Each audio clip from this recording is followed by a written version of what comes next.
Yeah, I think we just try to find things that excite us as artists. We try to create music that we'd want to listen to, and hopefully, other people will find that inspiring, and it'll reinvigorate them in the band or whatever it is that they need in their life. But yeah, music is a love for us. We've definitely been in love with music every day since the day we were born, and that's the reason that we're here. And so, yeah, we hope people connect to the music.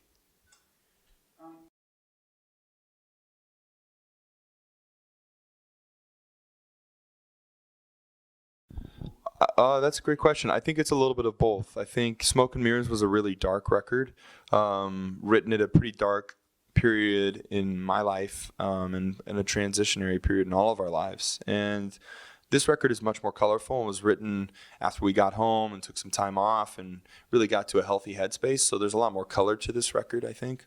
Um, so, yeah, it's a little bit of the past and a little bit of the present.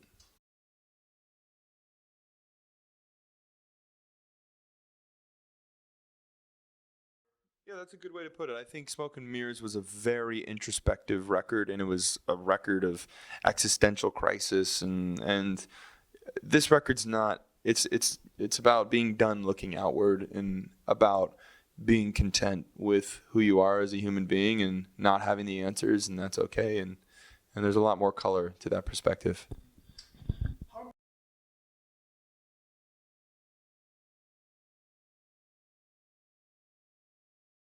I think it's essential. I think I'm always listening to new music and new artists and old music as well that I didn't look into enough, and am constantly finding new places as a melody writer and as an artist to grow. And I know all the guys are always listening to new music and finding inspiration and refining their talent at their instruments, and it's a part of being an artist. Yeah.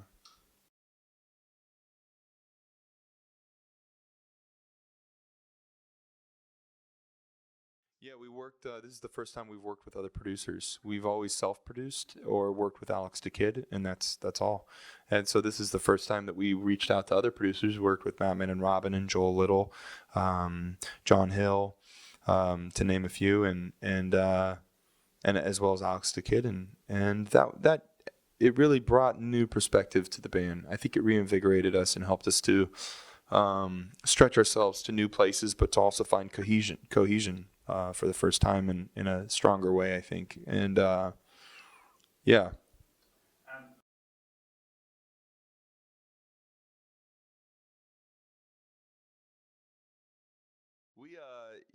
we we certainly hope that people enjoy the record. I think as an artist, you are always trepidatious about your work because we live in such a box when we create that we really don't have any perspective. And so it really is to the world to decide, what they think of it. I think most importantly to us, we just hope our fans listen to it and that it resonates with them and that they love the album. Um, we stand behind it, certainly. We love the record and we love the songs and feel, excited about them, but you never know what other people will think.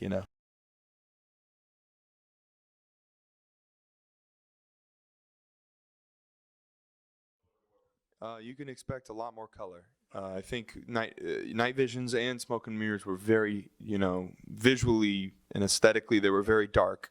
This record is going to be colorful live. So we're going to bring a lot of, and there's those 80s themes. What you see in the artwork is what we're going to try to replicate and bring to a live place. We want people to walk in and to be in this world of kind of 80s throwback slash future. Colorful space, all the things that we love, sci-fi. We all love sci-fi, and so that world is what we're going to try to create.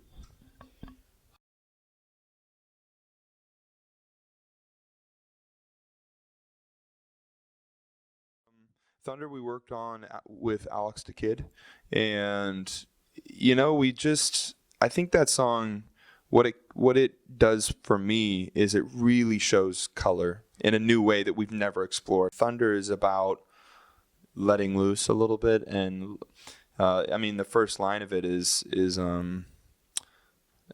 was uptight and needed to let loose. And that's what that song's about, you know, becoming self-empowered and realizing, you know, that my youth brought me to this moment, and celebrating that.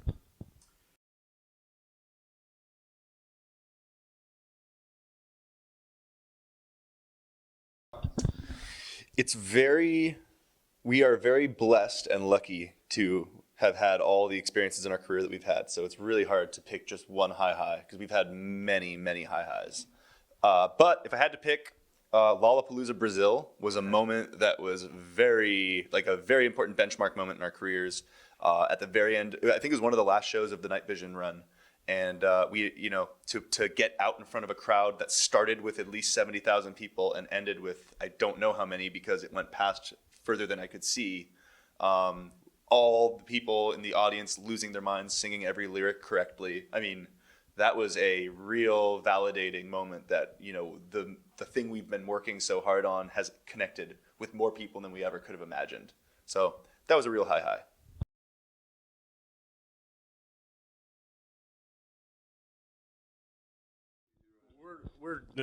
We're very bad at celebrating, so we definitely didn't celebrate. We got to go side stage for Nine Inch Nails to celebrate.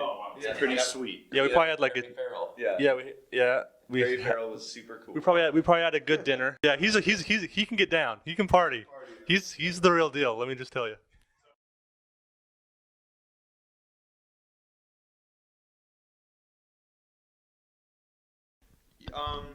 Yeah, I think just lately is the first time in my life that I've felt inspired by love. It's always been a cliche to me, and it's never been artistically interesting to me.